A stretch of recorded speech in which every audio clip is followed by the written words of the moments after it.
안녕. 오늘은 재테크 궁금증 한번 풀어볼게. 금리가 내려가면 우리 주머니 사정은 어떻게 바뀌는지 한번 따져보자. 먼저 채권.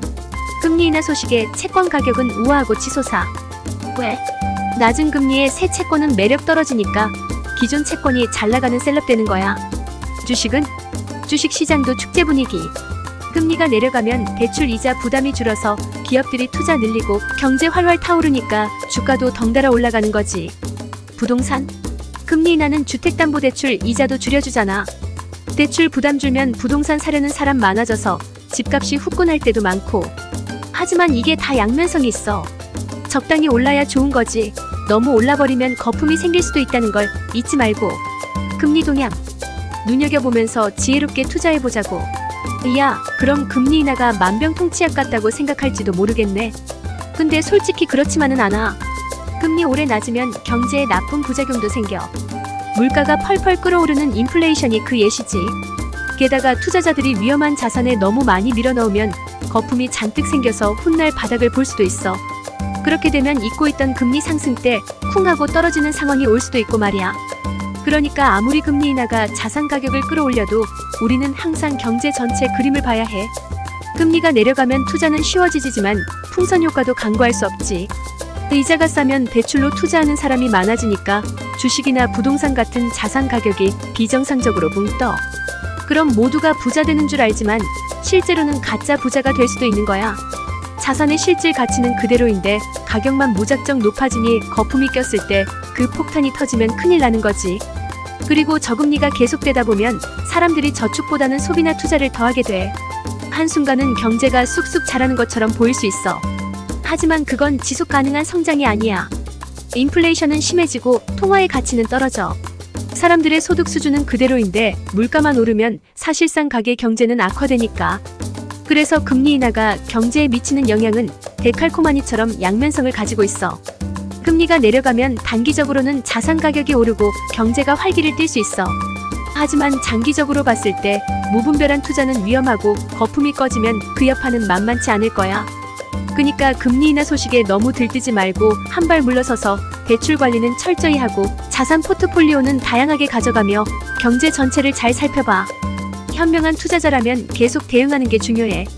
이번 금리 인하 뉴스, 당장은 달콤해 보일지 몰라도 장기적인 시야로 봤을 땐 과도한 빚은 노노해야 해.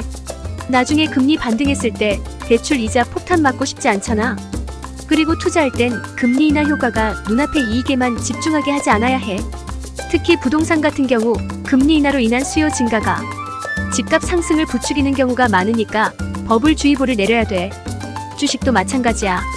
기업 실적에 비해 주가가 너무 올라가는 건 좋은 징조가 아니거든. 결국엔 금리 인하가 이끄는 자산 가격 상승의 끝에서 우린 항상 신중해야 해. 경제는 순환주기를 가지고 있어서 한때의 호황이 영원할 순 없으니까. 자산 가격이 빵빵하게 부풀어 오를 때 건강한 투자 습관을 유지하는 건 정말 중요해. 균형 잡힌 시각으로 시장을 바라보고 리스크 관리 똑바로 하며 금리 변동에 민감하게 대처해야 돼. 그래서 너도 금리 인하 때문에 좋아만 할 게 아니라 한편으론 이게 자산 시장에 어떤 거품을 만들고 있는지, 이 거품이 꺼지면 어떤 여파가 올지 잘 살펴봐야 해. 당장의 수익에만 취해서는 안 돼. 스마트한 투자로 장기적인 관점을 잃지 말고 안전망을 촘촘히 짜야 한다고. 그리고 금리 인하 기간에 공격적인 투자로.